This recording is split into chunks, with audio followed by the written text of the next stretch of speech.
If you're in a project management office, a PMO, you know the core challenge. Your job is to make sure projects get done. But here's the thing. You almost never have the formal authority to just order people around. So how do you lead?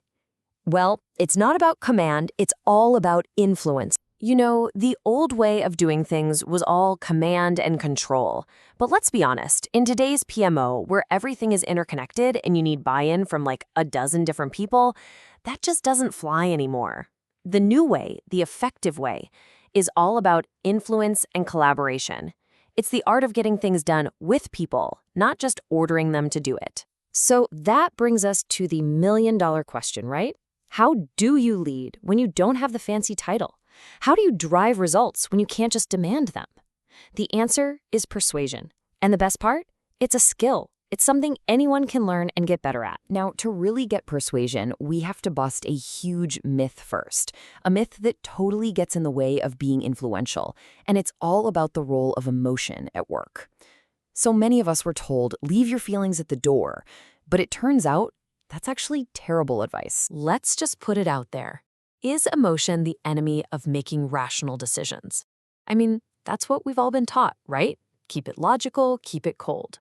Well, the truth is not only no, but emotion is actually one of your most powerful tools for cutting through all the noise and complexity. The science behind this is so cool. Think of your emotional brain like a supercomputer. Your conscious, logical mind, it can only juggle maybe a few pieces of information at a time. But your emotional system is this beast, processing millions of data points from every experience you've ever had.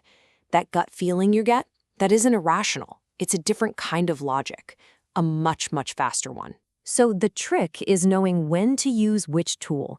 You know, for a simple, straightforward decision, sure, facts and figures work great. But when things get complicated, when you have to answer that really big question, why should I even do this?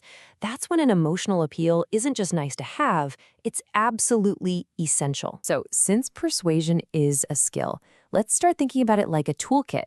And I want to be clear, this has nothing to do with manipulation. We're talking about a structured process with proven tools that you can use ethically to just be way more effective at your job.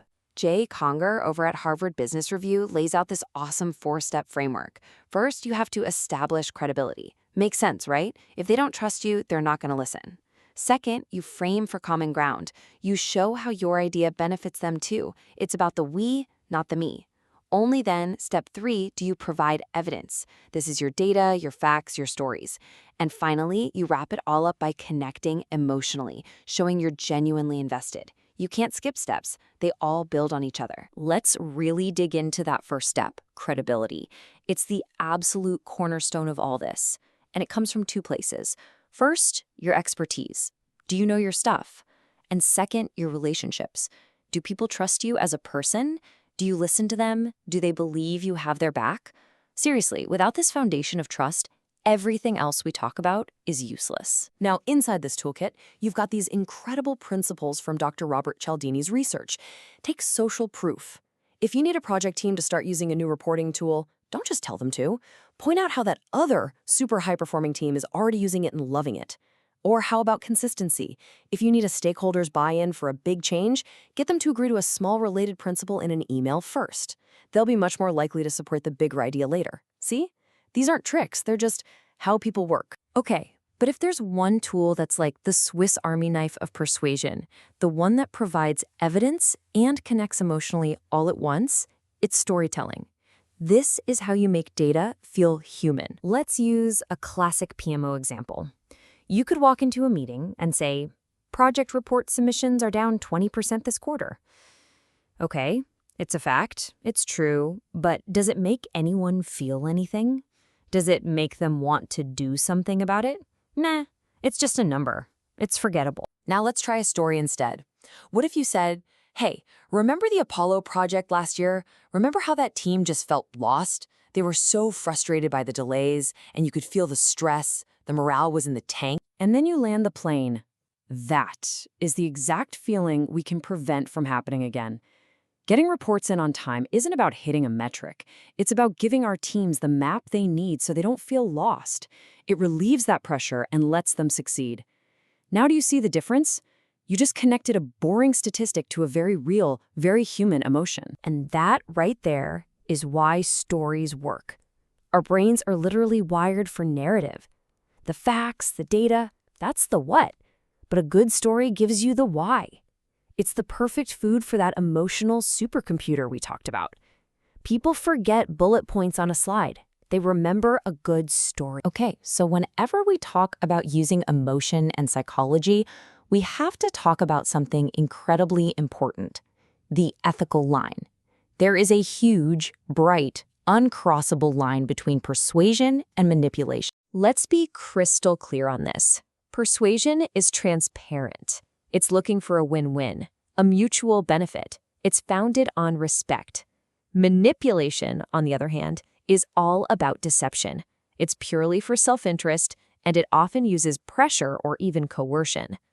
Your reputation, your credibility, heck, your entire career depends on knowing which side of this line you're on. So what are some of the red flags? Well, be on the lookout for emotion that just feels fake or way over the top. Be really wary of anyone who pressures you to make a decision right now. And maybe the most subtle but important one: learn to read the room. Here's a perfect PMO example of misreading the room. Imagine a team is celebrating. They just pulled off a huge successful launch. They're feeling amazing, relieved, proud, and then you walk in and say, "Great job, everyone, but let me tell you about all the new risks I've identified that are going to keep me up at night." You've just sucked all the air out of the room. You completely misread their emotional state, and now nobody's going to hear your message. Timing is everything. All right, so we've gone through the why, the what, and the how of persuasion. But just knowing this stuff isn't enough, right? Knowledge without action is kind of useless. So let's talk about your next move. Think about what we just covered: social proof, consistency, storytelling. Pick just one of them.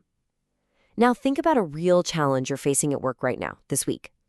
How could you apply that one principle, ethically, thoughtfully, to make a little bit of progress?